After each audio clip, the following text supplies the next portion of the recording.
Right now it's time for that time when we have our special guest. Tonight's special guest is Lindsay Perigo, one of New Zealand's best-known broadcasters. Lindsay has found himself in the news again with comments about the poor speech from journalists on both our major news networks. We welcome Lindsay Perigo as our special guest on The Beat Goes On. Welcome, Lindsay Perigo. Good to see you, good to see you.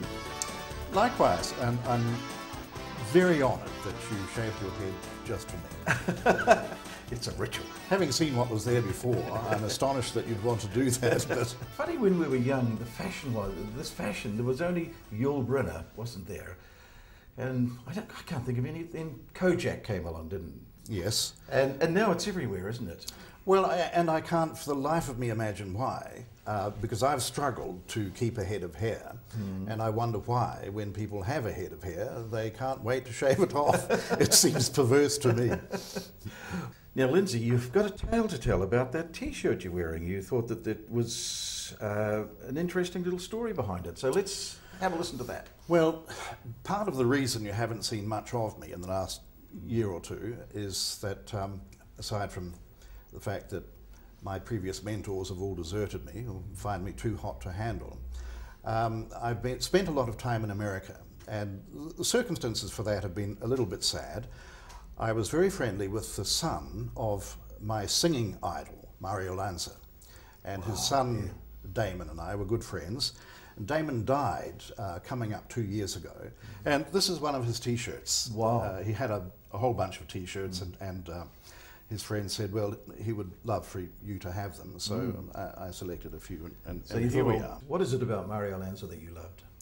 Well, he had an effect on susceptible people. It's a funny thing, just before I came here to the studio, I was reading what Roberto Alagno, who's one of the contemporary tenors, is saying about him in his autobiography. And I didn't realise that Roberto Alagno was such a Mario fan. We knew that Pavarotti, Domingo, Carreras, all were inspired by Mario's film The Great Caruso. So it turns out was Roberto Alagno.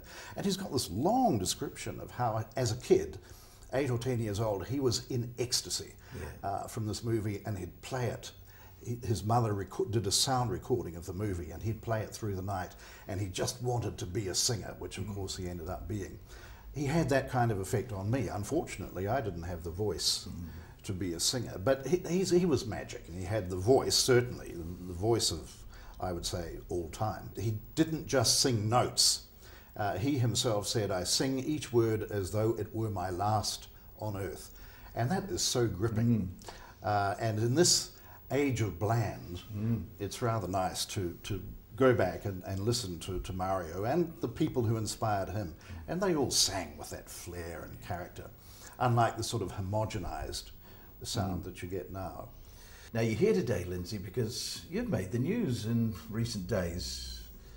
Here I am, I'm reading about you in the Herald, and you've been reported saying things, and I thought, why not get Lindsay in to have a good chat about this?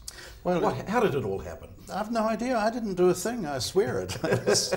I'm innocent, Your Honour. Minding my own business, as I always do. I was on Talkback, and I might have said this was the age of slovenliness, and I might have said that TV3 and TVNZ were criminally culpable for what they've allowed to happen to the English language. And I might have played the odd clip or two to illustrate my point. But aside from that, hey, what did I do?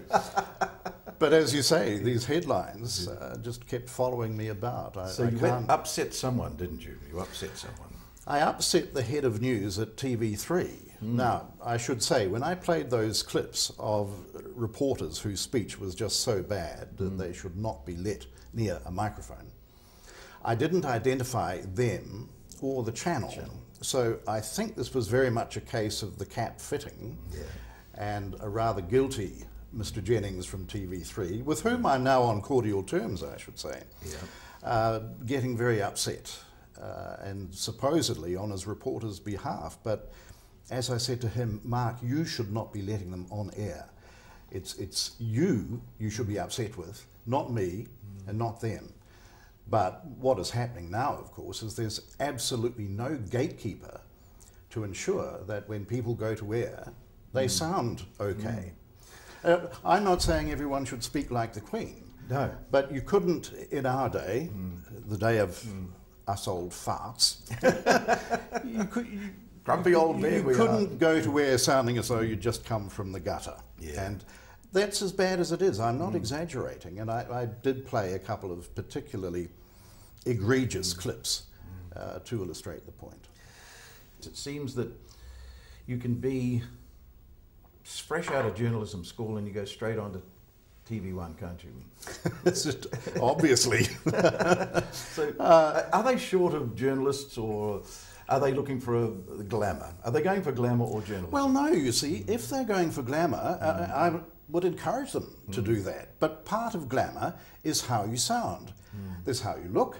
I believe it is the cult of the 18 or 19-year-old, and so you just get them straight out of journalism school with no knowledge of the world, nothing between their ears, and this horrible nasal noise that they make. It's a travesty of journalism.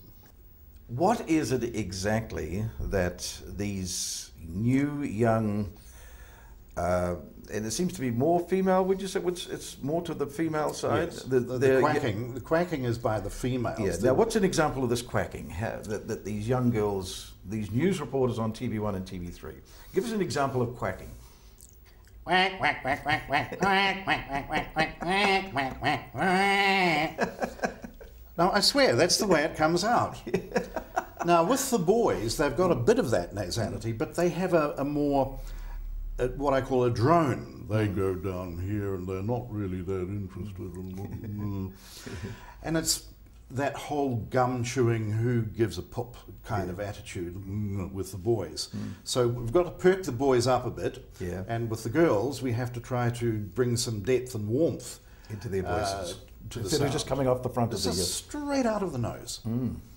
And you even trying to imitate them, it makes my nose block up. It blocks up in sympathy. How did it develop? How did it... That's a really good question, but analysing it, I think what is happening is that they're arrested at the development of maybe a 7 or 8 year old child. Now, if you follow a child's normal development with speech, it'll learn the words, but it's not terribly confident stringing them together. And so they come out separately. There's no phrasing, to use a musical term. And so you get, with kids, you get the officer in the office, and you get that glottal stop between the definite article and words beginning with a vowel. Now, what's happening now is that everyone's arrested at that stage of development, and the adults are speaking that way. The officer in the office. And that's one of the things I have to try and get out of is think in phrases, not single words. The officer in the office. You have to think of the N word so that you can get the understanding. So you're thinking of the whole thing. Yes.